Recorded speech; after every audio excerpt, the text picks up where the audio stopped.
किसी चीज़ के बारे में सोचना प्रॉब्लमैटिक नहीं है, लेकिन ज़रूरत से ज़्यादा सोचना प्रॉब्लमैटिक हो सकता है। आप किसी भी काम पर कॉन्सेंट्रेट नहीं कर पा रहे हो, जो भी काम करने बैठते हो उसे लेकर बैठे रहते हो और एक एक दो दो घंटे बस कुछ ना कुछ सोचते ही रहते हो। बस अब बहुत हुआ, अब और ओवर थिंकिंग नहीं। ओवर थिंकिंग आपको दो कारणों की वजह से होती है, या तो आप पास्ट के बारे में सोचते रहते हो या फिर आप फ्यूचर के बारे में सोचते रहते हो। आप पढ़ाई कर रहे हो लेकिन आप फिर भी टेंशन में हो। दिमाग में चल रहा है कि पिछली बार भी मेरा रिजल्ट अच्छा नहीं आया था, अगली बार पता नहीं क्या होगा। आपने वीडियोस तो बहुत देखी होंगी ओवर थिंकिंग से बचने के लिए, लेकिन आप फिर भी नहीं बच पा रहे हो, तो उसका कारण ये है कि आप उससे बचने के लिए कुछ करना ही नहीं चाहते। आपने एक दो वीडियो देखी और बस सोचा कि हाँ, अब से मैं ओवर थिंक नहीं करूँगा। जो आपको बताया गया वो आप फॉलो नहीं करते और फिर से आप छोटी छोटी बातों पर ओवर थिंक करने लग जाते हो। आप कभी पास्ट से नहीं निकल पा रहे होते हो, बस यही सोचते रहते हो कि उसने मुझे ऐसा कैसे बोल दिया, मुझे उसे ये कहना चाहिए था, मैं अगर वैसा कर लेता तो आज ऐसा नहीं हुआ होता, उसने मेरी सबके सामने इंसल्ट कर दी और मैंने उसे कुछ नहीं बोला। वहाँ मौजूद सब लोग मेरे बारे में क्या सोच रहे होंगे, मैं कितना बेवकूफ़ साउंड कर रहा हूँगा उस वक्त। थोड़ी देर का पॉज लो और सोचो और अपने आप को समझाओ कि पास्ट एक ऐसी चीज़ है जिसे कोई नहीं बदल सकता और तुम बार बार उसे सोचकर अपने ब्रेन पर जोर डाल रहे हो। जो हो गया सो हो गया, जो नहीं हुआ वो कभी हो ही नहीं सकता था। अपने आप को इस बात पर मोटिवेट रखो और आगे बढ़ो। पास्ट को याद करके तुम आगे नहीं बढ़ पा रहे हो। देखो, मुश्किलें सबके जीवन में आती हैं, लेकिन जीतता वही है जो उन मुश्किलों से डटकर सामना करे।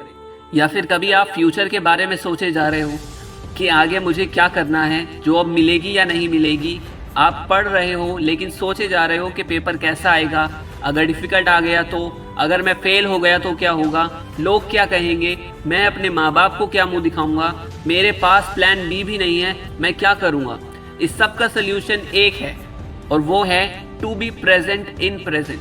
आपको अपने आप को प्रेजेंट में जीना सिखाना पड़ेगा और ये एक ऐसी चीज़ है जो एक दो दिन में आप नहीं कर सकते। इसके लिए आपको अपने आप को कॉन्स्टेंटली ट्रेन करना पड़ेगा। खुद को इतना बिजी कर दो अपने प्रेजेंट में कि तुम बुरे पास्ट को भूल जाओ और रोज कुछ ना कुछ नया करने की कोशिश करो।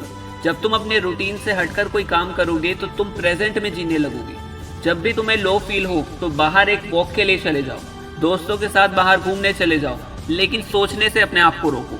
अगर फ्यूचर के बारे में टेंशन होती है तो अपने आप पर कॉन्फिडेंस रखो और अपने काम पर ध्यान दो, बिना फ्यूचर के बारे में सोचे। आपको पता है कि इस काम को करने से आपको सफलता मिलेगी तो उस काम में अपना जी जान लगा दो। रिजल्ट के बारे में मत सोचो, आपको बस ये सुनिश्चित करना है कि मुझे बस पढ़ना है। कई बार ओवर थिंकिंग इतनी ज़्यादा हो जाती है कि आप छोटी छोटी बातों पर ओवर थिंक करने लग जाते हो। जैसे उसने फ़ोन नहीं उठाया, सब ठीक तो होगा ना, रात के 12 बज गए, वो नहीं आया, उसे कुछ हो तो नहीं गया होगा ना, वगैरह वगैरह। इस सब का एक ही सल्यूशन है, प्रेजेंट में जीना सीखो। तुम्हें जो अच्छा लगे वो करो, अपने आप को बिजी रखो, अपनी हॉबीज पर ध्यान दो। लोग क्या बोलेंगे, लोग क्या सोचेंगे, ये सोचना बंद करो। वो लोग तुम्हारी लाइफ डिसाइड नहीं करेंगे, तुम खुद करोगे। एक बार सोच के देखो, अगर तुम फेल भी हो जाते हो तो क्या सब कुछ खत्म हो जाएगा? नहीं, तुम्हारे पास हजारों चीजें हैं करने के लिए। बस एक चीज चाहिए, वो है जुनून।